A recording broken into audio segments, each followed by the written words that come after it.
আমাদের মসজিদে একটি শিশু পেশাব করে দিয়েছে, এজন্য মসজিদ কর্তৃপক্ষ শিশুদের নিয়ে আসার ব্যাপারে কড়াকড়ি আরোপ করেছে। 7 বছরের নিচের শিশুদের নিয়ে আসতে দিচ্ছে না।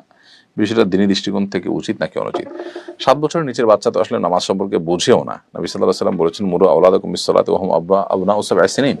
বাচ্চাদের বয়স যখন 7 হবে তখন তাদেরকে নামাজের নির্দেশ করো। বিধায় তাদেরকে 7 বছর বয়সে মসজিদে আনবেন। 7 বছরের নিচে হলে তারা তো নামাজের নির্দেশও তাদেরকে করা হয় না, তারা নামাজ বুঝেও না। যদি এমন হয় যে নামাজের কিছুই বোঝে না, শুধুই আসে যায়, তাহলে অন্যদের ডিস্টার্ব করলে এরকম বাচ্চা না আনা উচিত। তবে মসজিদ কর্তৃপক্ষ বাচ্চাদেরকে মসজিদে আনলে একটু অসুবিধা হবে, সেগুলোকে সহনশীলতার সাথে দেখার মানুষের থাকা দরকার। আবার বাচ্চার অভিভাবকেরও দায়িত্ব আছে যে তার সাথে কোনো বাচ্চা আসে মসজিদে পেশাব করে দিল কিনা, মসজিদে নোংরা নাপাক করে দিল কিনা, পানি ফেলে দিল কিনা, গ্লাস ভেঙে ফেললো কিনা, এই বিষয়গুলো যেন সর্বোচ্চভাবে সতর্ক তারা থাকেন। মোদ্দা কথা হলো যে বাচ্চাদের মসজিদে আসা নিষেধ নয়, এবং তারা যদি পেশাবও করে দেয় সেজন্য আপনি তাদেরকে মসজিদে আসতে নিষেধ করে দিবেন, আসার স্কোপ রাখবেন না, এই সুযোগ নাই। আমরা জানি নবী সাল্লাল্লাহু আলাইহি ওয়াসাল্লাম মসজিদে একজন বেদুইন এসে পেশাব করে দিয়েছিলেন।